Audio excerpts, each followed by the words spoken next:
I want to move over to the Big Ten, specifically the Big Ten West. We have a fun one here. You know this game is going to be all sorts of weird. We have the Nebraska Cornhuskers on the road at the Illinois Fighting Illini. Illinois is a 3.5-point home favorite, and this game has an over-under of just 43 points. So expecting more of an NFL score here than a collegiate one. Kicks off Friday night at 8 p.m. on FS1. This is the game where wind may be a little bit of a factor. We're talking 12 to 15 mile an hour sustained winds, higher wind gusts expected. That is not going to taper as the game goes on. Both of these teams are coming off getting their doors absolutely blown off. Nebraska, they narrowly avoided their first home shutout since 1963, or their first shutout of any kind since 1996 against Michigan. And Illinois, I say they just got sat on in the second half. They got outscored 28-6 by Purdue, who looked pretty good. Purdue looking like they have a ton of life here in the Big Ten West. Nebraska, safety Deshaun Singleton is out indefinitely. He is now the 8th Cornhusker out indefinitely or for the season. So there's some bad injury bug going around Nebraska. Linebacker Luke Reimer is also out on Friday. Illinois, they have an injury of their own. Leading rusher Reggie Love, he's questionable to play. He did not play last week. I would say that they missed him dearly last week, getting beat 44-19, although I suppose Reggie Love doesn't play defense for them. Jeff Sims, he's not 100% yet. Healthy per Marcus Satterfield.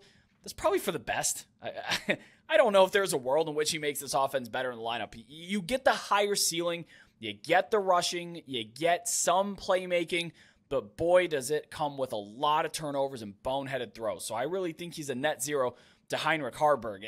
And he hasn't even been that good either. He's got 53% completion rate, 6.6 yards per attempt. He's been sacked 8 times in his last 2 outings. He's banged up from that probably. I'm going to be honest, he just takes way too dang long in the pocket. His average time to throw is about 3 seconds. For reference, it's 2.5 seconds to get the ball. 1,001, 1,002, ball's got to be out now. He's been sacked 4 times when he has not been blitzed. That's his own darn fault on that one. Again, holding the ball just too long, indecisive, maybe blanket cover. The receivers aren't great, but you still got to get rid of the football or take off or something. He's actually accounted for 18% of his own pressures on the season. That is the 3rd most in the Big Ten. On the Illinois side, on defense, we have Jerzon Newton. We know about him. He's a preseason All-American, all-conference caliber player, and he's been a one-man show. He has 19 pressures, which accounts for 58% of Illinois' total pressures this season, just coming from Jerzon Newton. Nobody else is getting close. Illinois is dead last in early down success rate allowed, and Nebraska's offense is 103rd in early down success rate on offense. So we have an unstoppable force meeting an immovable object on early downs here. Who wants it less, I think, is what it's going to come down to. On the flip side, they average the 5th longest third down distance of anybody in the country, that being Illinois. So they always have a long way to go on third down. Luke Altmaier, it's sad. I wanted Luke Altmaier to be good. I stood behind him at Ole Miss, and he's just not been it. He's had 7 interceptions. That is tied for most in the nation. The 3rd lowest ADOT in the Big Ten, and 127th, resulting, I should say, in 127th in net EPA. Brett, I have a friend who's a big Nebraska fan. He's always texting me, Kelly, you're not talking about Nebraska enough on any of your outlets, podcasts, whatever that you're doing.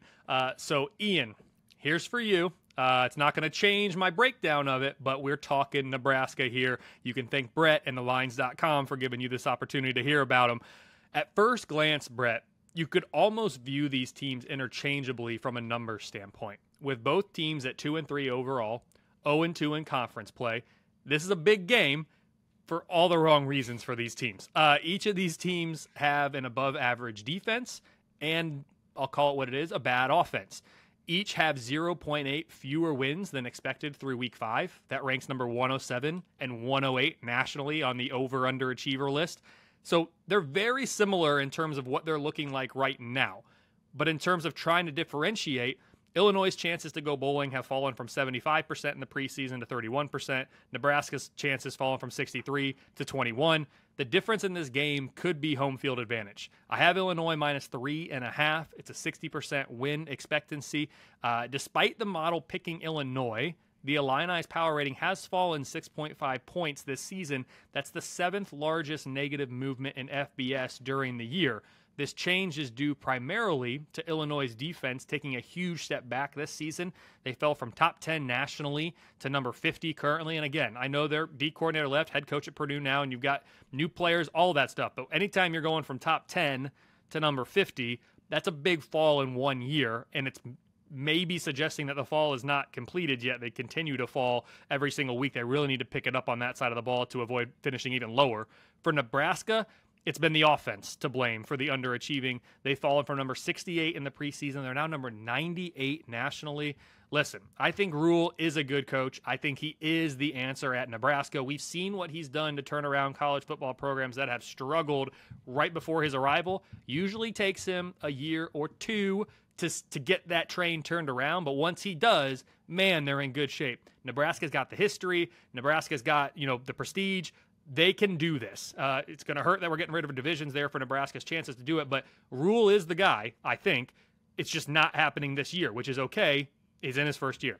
Nebraska's defense is barely better than Illinois', while the Illini have a slightly better offense. It should be a competitive game, but since it's in Champaign, the model's taking Illinois. Bottom line, Illinois minus 3.5. It's a 40% chance that Nebraska enters its off week on a high note with a conference win. Brett, this game is not projected to have much impact on the race to win the West Division, given that these teams are already 0-2 in conference play, and the relative projected strength of Wisconsin and Iowa, again, relative to the rest of the division. Just not much impact here. But the loser, it could get ugly for the loser if you're sitting there at 0-3 in conference play, 2-4 on the season. That's where seasons start to get sideways. So this game's a big game, just not for some of the reasons that these fans would probably want.